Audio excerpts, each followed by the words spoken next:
One of the concepts we talked about early on was, what if we used the instrumentation of a 1920s jazz band, maybe a little more modern, maybe cheating it a decade or two modern, just in terms of the size of the band, couple more trumpets, couple more trombones, but basically the lineup of an early 20th century jazz band, but the music, the composition, the kind of riffs, the kind of chord changes, the kind of rhythms, the kind of dance beats, all of that would be much more futuristic, much more modern than the 20s. I think that was sort of the concept. That was one of the early things we talked about. That was a way to thread the needle to keep us, enough, be enough to be believable enough in the 1920s, but still without being 20s music at all.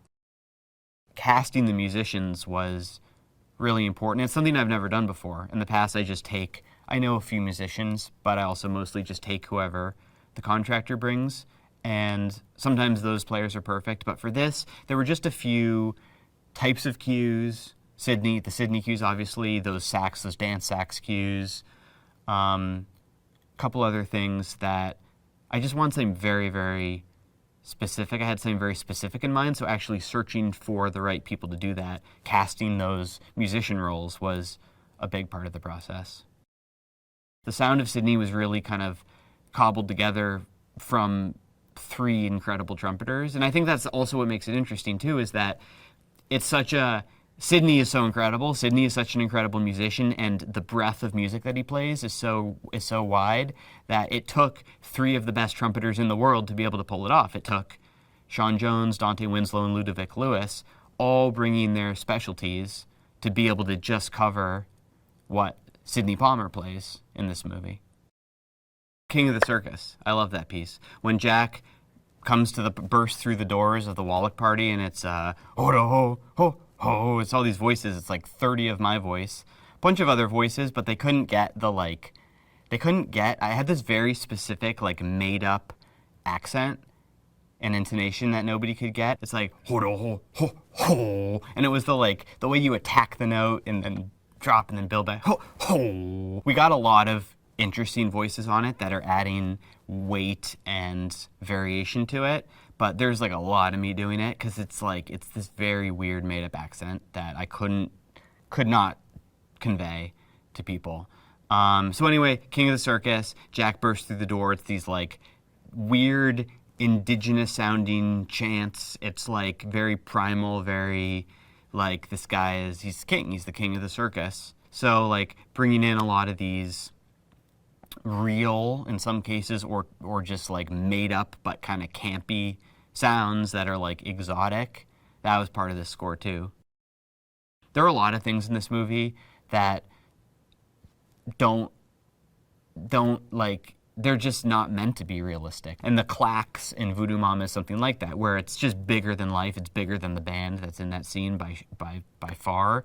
Same for the elephant section of Voodoo Mama. Voodoo Mama, driven by the clacks, it's got that trumpet solo, and the track builds and builds and builds, and then it has this huge gear shift, and if you've seen the movie, you know why, because this elephant bursts into the room, so we call it the elephant section, or the circus section of Voodoo Mama. And that circus section is, as far as the movie goes, nothing to do with the band. I mean, the jazz band is still in there, but you got an orchestra, you got violins and woodwinds doing these circusy runs, and you've got these Piatti crash cymbal things that are very circusy, and you got slide whistles and kazoos and party horns and all these sounds. So it's just really a bigger than life ending, and it's one of the things we do many times, where something may start as a band and then build into something else that is score and that is so much bigger than what could possibly be in that scene.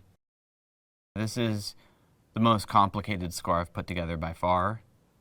The amount of tunes we needed across the whole score, for the performances, for the score cues, for everything in between. The layers, the amount of sessions we've done over the past year and a half at studios all over, the amount of players, the amount of options, the amount of, like I said, going and getting 5 different trumpeters to play this solo, all the world percussion sessions, all the sort of eclectic and eccentric percussion sounds and party sounds and circus sounds and putting it all together, combing through it, finding. It's been a really exploratory process, and so you end up with huge hard drives, huge sessions, so many options.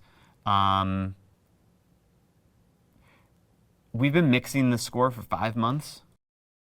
I think 1920s music it wasn't right for this movie. We wanted music that was more aggressive, that was more in your face, that was dancey and coked up and eccentric, and so I was listening to things like millennial dance anthems. I love those for this movie and for fun. Both good for both uses. I hope they remember the melodies. I hope they remember the tunes. I always love that. That's like the best. Like when somebody hums one of our tunes after seeing the movie or after listening to the soundtrack, if something sticks with them, if the Call Me Manny tune sticks with them, or if the Voodoo Mama thing, do do do do do do do do, if that sticks with them, if any of that sticks with them, that's the highest compliment. That's what we go for is to create music that is going to stay with people, that they could hear 1 year, 5 years, 10 years, hopefully longer, after seeing the movie, and they know what movie it came from. They know that's Babylon, that's the sound of Babylon. I remember watching the movie. That music takes me back to the movie. That's the sound of Babylon.